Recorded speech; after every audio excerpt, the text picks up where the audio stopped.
अस्सलाम वालेकुम everyone, this is D3 exercise 1D question number 19। हम उसका लास्ट पार्ट कर रहे हैं जिसमें हमें बताया जा रहा है कि एक टेस्ट फ्लाइट हुई है एयरक्राफ्ट की जो सैंडी लैंड से उड़ाया गया है और वो गया है वाइट सिटी तक। ठीक है जी।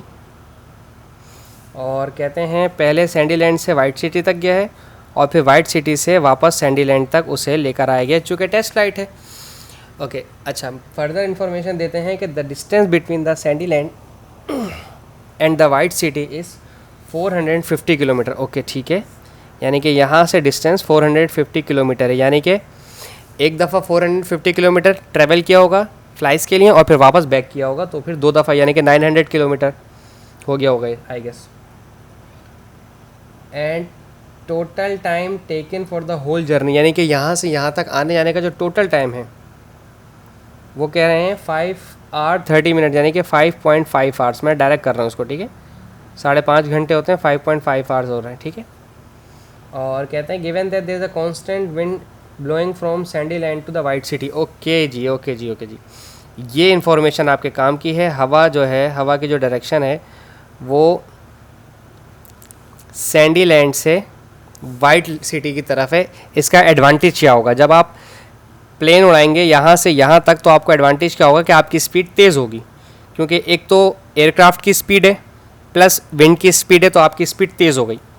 और फिर जब आप वापस बैक टू सैंडी लैंड गए हैं, आप सैंड लैंड नहीं है, दिस इज सैंडी लैंड, तो जब आप सैंडी लैंड तक वापस आए हैं तो आपको थोड़ा सा स्पीड स्लो हुई होगी। क्यों? क्योंकि आपके एयरक्राफ्ट की स्पीड से आपकी विंड स्पीड भी जो है वो टकरा रही होगी, तो आपको आपके एयरक्राफ्ट को विंड स्पीड को बेयर करना पड़ेगा। ये इसी तरह से बिल्कुल जैसे आप बाइक चलाते हैं, आप हवा की डायरेक्शन के साथ आप बाइक चलाते हैं तो आपकी स्पीड तेज़ होती है, और अगर आप एंटी डायरेक्शन में बाइक चलाते हैं हवा के तो फिर आपको रेजिस्टेंस बर्दाश्त करना पड़ता है, बेयर होता है, आपको थोड़ा सा हवा बर्दाश्त करनी पड़ती है और आपकी स्पीड स्लो होती है। अच्छा, कहते हैं find the speed of the wind that assumption have to slow. Okay, और फर्दर इन्फॉर्मेशन कुछ दी हुई है। And that the speed of the aircraft, अच्छा एयरक्राफ्ट की जो स्पीड दी हुई है वो दी हुई है 165 किलोमीटर पर आवर, और ये एयरक्राफ्ट की स्पीड है, तो आपको स्पीड मालूम करनी है विंड की। ठीक है, विंड की स्पीड मालूम करनी है, कोई मसला नहीं। सबसे पहले देखें आपके पास टाइम दिया हुआ है टोटल जर्नी का। टोटल जर्नी का क्या, सबसे पहले तो आपने अपना एयरक्राफ्ट उड़ाया, फ्लाई किया, ठीक है, प्लस फिर आप वापस भी आए, और ये दोनों काम करने में आपका टाइम खर्च हुआ है 5.5 आवर्स, वो मैंने यहाँ लिख दिया। जाते वक्त आपको 450 किलोमीटर का डिस्टेंस तय करना पड़ा, प्लस वापस आते वक्त भी आपको 450 का डिस्टेंस तय करना पड़ा। ठीक है, आप जानते हैं कि आपका वेलोसिटी का फार्मूला होता है डिस्टेंस अपॉन टाइम, लेकिन चूंकि यहाँ टाइम दिया हुआ है तो टाइम को आप इस तरह से लिखते हैं डिस्टेंस अपॉन वेलोसिटी। ठीक है ना, ये दोनों अपनी जगह चेंज करते हैं, वेलोसिटी यहाँ आ जाएगी, टाइम यहाँ। देखें ये time is equals to distance upon velocity, तो देखें ये डिस्टेंस है, इसके नीचे वेलोसिटी आएगा, ये भी डिस्टेंस है, इसके नीचे वेलोसिटी आएगा। ठीक है, ठीक है। जब आपका जहाज़ उड़ रहा था तो उसकी स्पीड जो वो ये रही, स्पीड ऑफ एयरक्राफ्ट 165 किलोमीटर। ठीक है, यहाँ पर भी 165 आएगा और यहाँ पर भी 165 आएगा। बट मैंने आपको एक इन्फॉर्मेशन बताई थी कि जब आप सैंडी लैंड से वाइट सिटी तक जाएंगे तो आपको एयर प्रेशर यानी कि हवा जो विंड स्पीड है वो यहाँ पर आपका साथ देगी, तो ये यहाँ पर ऐड होके आपकी स्पीड तेज़ हो जाएगी।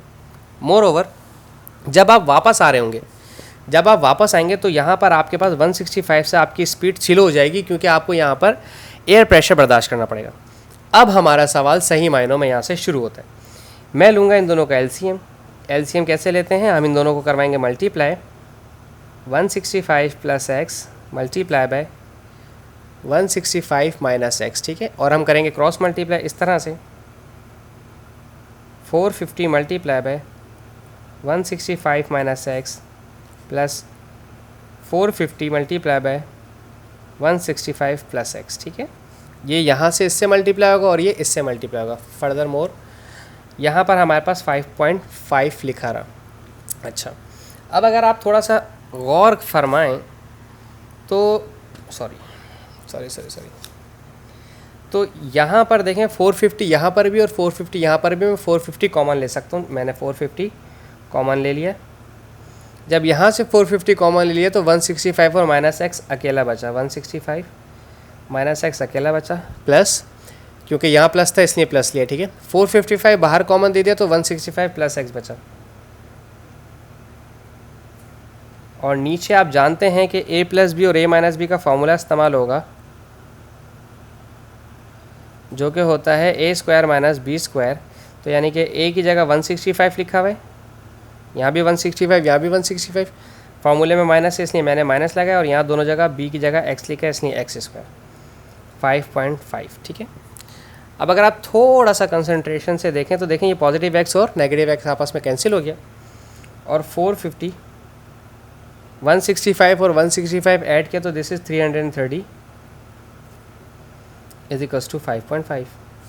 ये दोनों यहाँ डिवाइड करवा रहे हैं, यहाँ कर करेंगे मल्टीप्लाई। पहले मैं 165 का स्क्वायर निकाल लूँ कि वो 165 का स्क्वायर है क्या। ये है 27225 माइनस एक्स का स्क्वायर, अल्टीमेटली एक्स स्क्वायर ही रहेगा। अब आप इन दोनों को मल्टीप्लाई करवा दें, 450 मल्टीप्लाई बाय 330, दिस इज़ 148,500। ठीक है, इस तरह से मैंने कर लिया। अब इन दोनों को मल्टीप्लाई करवाते हैं, 27225, दिस इज़ 149,737.5 माइनस इसको इससे मल्टीप्लाई करवाए तो 5.5x स्क्वायर बन जाएगा। इसको वहाँ भेजें और इसको वहाँ भेजें ताकि मेरे पास x अकेला हो जाए। 5.5x square plus two 149,737.5 minus 148,500, minus करवा दें इसको 148,500, दिस इज़ 1237.5 और अपॉन 5.5। ये 5.5 कहाँ से आ गया, ये 5.5 यहाँ से आ गया। ठीक है, मल्टीप्लाई कर रहा था मैंने, वहाँ भेज के डिवाइड करवा दिया। This is 225।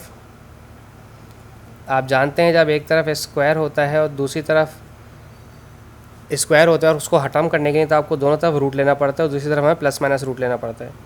So this is 15 plus minus 15। तो आपकी जो स्पीड है स्पीड ऑफ एयर है आपकी, या स्पीड ऑफ विंड जो भी आप कहना चाहें, वो है पॉजिटिव 15 किलोमीटर पर आवर। चूँकि स्पीड ऑफ एयर या स्पीड ऑफ विंड जो नेगेटिव कभी भी नहीं हो सकती, इसलिए इसको आपने पॉजिटिव लेना ज़रूरी है। सो आई होप आपको समझ आया हो। Thank you so much for watching my channel. अल्लाह हाफ़िज़।